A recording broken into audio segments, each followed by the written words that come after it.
I see so many people who they join the company, and even though they don't want to necessarily become a leader, that immediately expels them from any opportunity to go to a development training or be sent to a specific seminar. Like there's programs with several companies that I've done work with where once you apply to be a part of this leaders and training program, then you can go to all these different seminars and trainings and develop.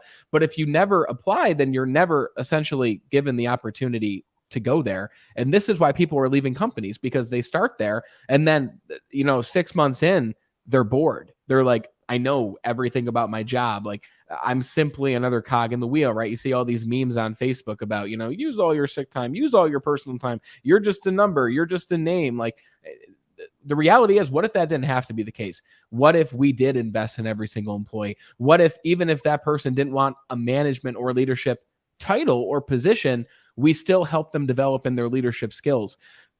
You said we have to define leadership in order to really even have this conversation. How do you define what leadership is? And I kind of a two-parter here. I know I'm throwing a lot at you, but they kind of go together. What is a leader, Brian? And specifically, if someone doesn't want the title of leadership, what are the skills that we can deem fall under the umbrella of leadership that we can help them improve and develop in? Yeah. All right, great. So can I walk back a little bit? Please. And then we'll get through your list. But I just want to address another point from our previous conversation there. We'll go back to, again, the person, I'm just a cog in the wheel. I'm just, this, I just want to sell my cell phones and go home.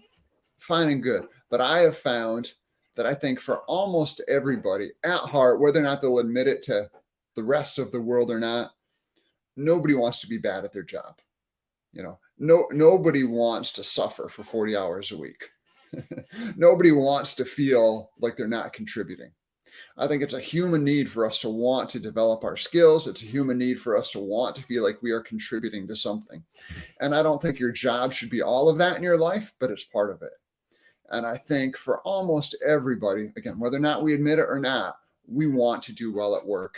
We want to feel like we are contributing and making a difference. So part of the leadership training is going to be tapping into that. Simply helping people become better at the job that they are designed to do, essentially. Yeah, exactly. I mean, we can go back to, Maslow's hierarchy of needs. The list of this list was put together about the needs every human has. And at the bottom of it is breathing, we need to breathe, we need to eat. And at the top is self-actualization, being the best person of ourselves. And I think everybody has that need to some extent. Again, and I think a good leadership development program is going to recognize that. And it's going to recognize early on what those needs are for each person, because to your point, they will be different. Now, about leadership, we've had this conversation before. I know you know what I'm going to say, because you've heard me say this a few times, both in our Team Elevate work and in private conversations. But leadership is simply helping someone else succeed at a goal, helping someone else succeed at a worthwhile goal. If you can help that person get from point A to point B with a little coaching, with a little guidance, you are a leader to that person. And that's what leadership is.